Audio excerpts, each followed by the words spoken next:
All right, hello and welcome to Multifamily Strategy Live. Going vertical for us here today. Going over a simple topic. This should be a relatively short live, but as always, ask your questions below. I also included a mini training on this exact same topic in our free school community. So you guys are more than welcome to join that. That's Multifamily Strategy Community on School, SKOOL.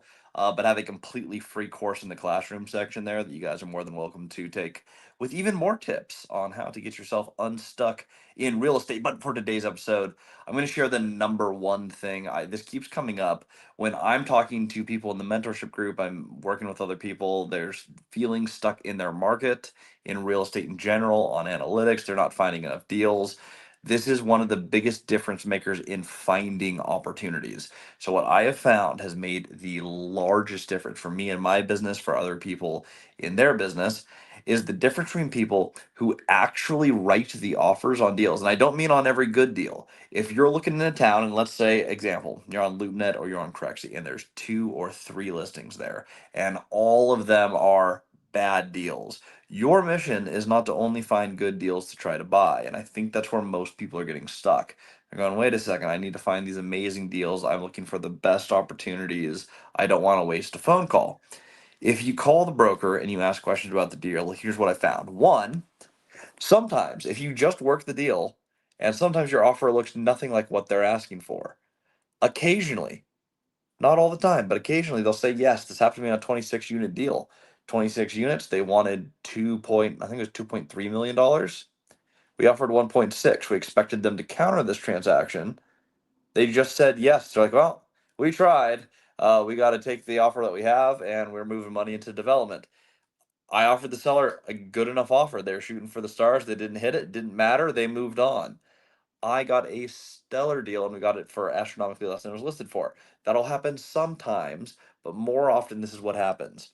You are the person who is calling the broker, and instead of just going, oh, it's a bad deal, I'm not going to call, you're having the conversation on the deal. And what I recommend doing is work the deal, put it into the calculator. We have a free one also on our free school community.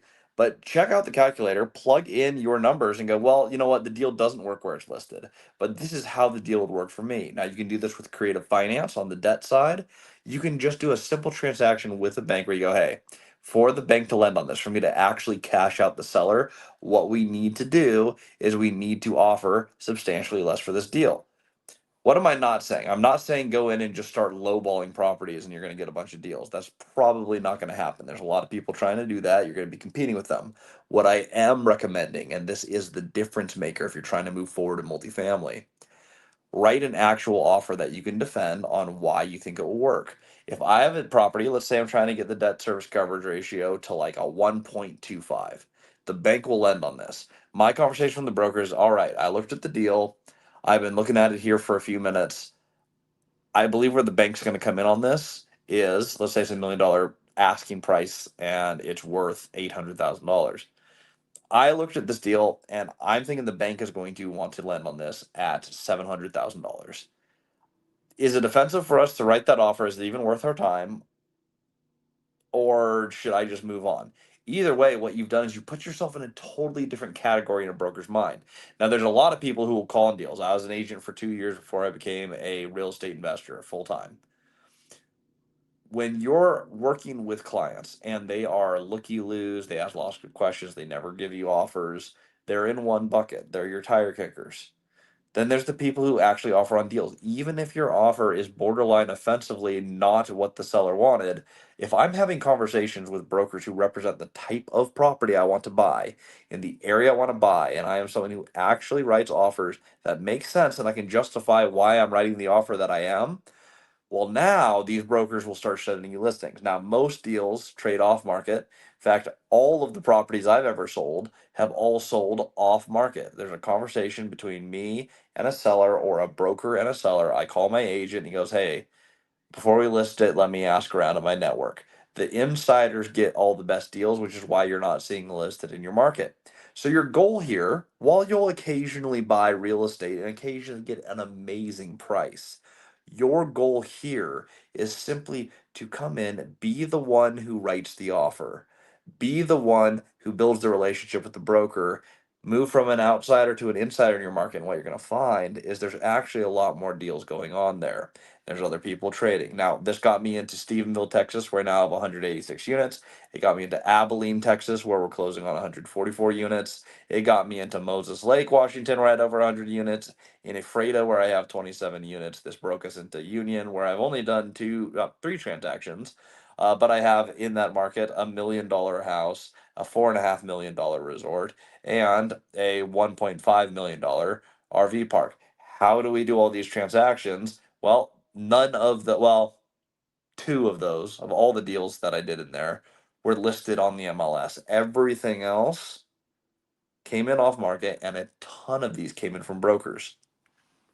I've shared this story before, but Eric Bubel, one of my favorite brokers of all time, he came in, and after I had purchased a triplex, he called me about a tenplex. I wrote the offer. We closed on the tenplex. He later found me a fiveplex mixed use building, a nineplex, a 12plex, and he's the one who actually brought in the RV park. I partnered with him on that deal. He brought capital to the table for that deal. So not only did I do five transactions with this guy, three of them had creative finance, four of the five transactions were off market. One of them he helped me fund. That is the difference, and this is where I see a lot of people get stuck. There's a lot of other things people get stuck on. I'm stuck on the capital raise. I'm stuck on the mindset. And again, that free mini course I did, I went through the 10 most common things people get stuck on, and I helped you get over those. If you want to check it out, it's School, SKOOL. Just type in multifamily strategy community. You'll land right on it. There's a free course in there. I actually spent a ton of time on it. If you're like, well, it can't be that good if it's free, I think it's some of my best content. So you guys can check that out if you want to have more tips on how to get unstuck. But that was the single biggest difference between people who buy lots of real estate, people who don't. It's the people who are actually working the deals and asking the question, how would this be a good deal, instead of is it a good deal or bad deal? If you're calling on the deals, you're getting momentum, you're building relationships, you're establishing yourself as a ready, willing, able buyer. I'm gonna get over a few more of the main things here. I'll give you the highlight reel if you're feeling stuck. One of the other major ones is the capital. How do I buy real estate without any money? People ask this all the time. I'm going to answer it as directly as I can. It is never, ever about the money. It is about the deal. If a deal makes a ton of money, guess what? You're not the only other investor looking for deals that make money, and lots of other people have more money than you do. So if you hold the opportunity, all the people who want to own in that market now have to come to you to get a piece of it. The capital is the easiest part. Everyone doubts this until you do your first capital raise. So if you're sitting here scared to start, or not making calls, or not making relationships, or not writing offers because you're worried about the capital doesn't just magically take care of itself. There's way more capital available than there are opportunities, and there's way fewer people who are making opportunities happen than there are people who have money. So the capital is just the easy part because it is the most abundant resource available to you when you are buying multifamily. I just want to encourage you. I've been coaching multifamily strategy for 5 years. We have never seen a mentee ever fail a capital raise, ever, in 5 years. Good deals will bring money. I just wanted to give you that encouragement. The third one that I wanted to share out of the 10 that I have in this little mini section, the third major one is imposter syndrome. People don't call owners, they don't call brokers, they don't make the relationships because they're like, well, I'm just not ready. I don't have enough experience. I call and I feel like a phony. I don't. Look at, you don't need money to buy real estate. We've already established this. So if you find a good deal, you can put it under contract. There's nothing impressive about me. There's nothing special about me where I was able to raise a bunch of money.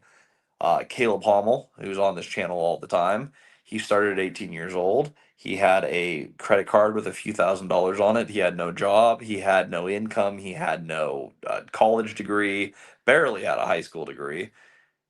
This kid comes in today. He owns over 180 rental properties. He's under contract for the 144 unit deal with me. He started with no qualifications. You don't have to be qualified to buy a piece of real estate. You need to find and negotiate a deal.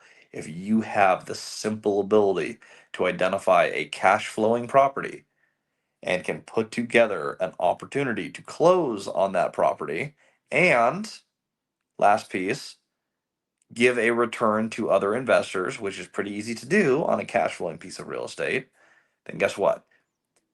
You are a real estate investor, regardless of having capital or not. If you made the decision, hey, I'm going to get in here, I'm going to actually go move forward, succeed, write offers, get accepted, close. That's the difference maker. I remember sitting on the train on the way to work at CoStar, making the decision of like, hey, I'm going to get over this imposter syndrome thing. Other people have done it. Other people aren't better than me. I can do this too. And voila, here we are, 400 whatever units later, one resort later, several companies later. That only took 5 years to pull off, and we're moving way faster today with the experience of having made all of the other places. So, if you're getting stuck, number one thing, absolute number one thing, if you are feeling stuck, be the person who writes the offers, work the deals, build the relationships with brokers. The broker relationship will be done by being transactional into a relationship. Owners are the opposite. You want to start a relationship before you get transactional. That's a topic for another video. Capital will be the easiest part of this journey for you. It is okay to be worried about it up front. It is okay that that is stressful, that is normal, and everyone goes through it. Do not let a lack of capital hold you back from finding, negotiating, and putting together deals. It is the easiest part, and your ability to put together deals is the worth that you bring to the table and how you make the most money in real estate. Lastly, if it's just a confidence issue, practice, practice, practice. Those broker calls, the owner calls, getting around other people. Just go out and do it. My original business partner, Cody, used to be scared to order from Starbucks baristas. It was like ordering food was scary. He was so introverted. He just went to Starbucks every day for a month and said, hey, I'm going to strike up a conversation with the person serving me coffee. Basically, did the same thing in real estate. Brokers are real estate order takers. They're there to talk about their deals and to sell the deals. Strike up a conversation, talk deal. You will build the confidence, but you will never do it if you don't pick up the phone. There's plenty of other tips there. Again, School, SKOOL. You guys can check that out for multifamily strategy community. If you guys want to go through a completely free mini course, I don't sell you anything there. There is no upsell. It's just an awesome course. I decided to spend a full day putting together, editing, and I really went through over a series of weeks the top 10 or 12 things that people were getting stuck on and how we got over them and other people within multifamily strategy overcame them over the past several years. So if you're behind where you want to be this year, you're trying to close that first deal before the end of 2024, check that out, completely free. The community is completely free. There's no sale here. This is just a free thing that I'm giving you. So if you're lacking community, if you're lacking any knowledge in how to get started, go ahead, hop over there, Multifamily Strategy on School. See you there. Quick live today, but appreciate seeing y'all. Have a good one.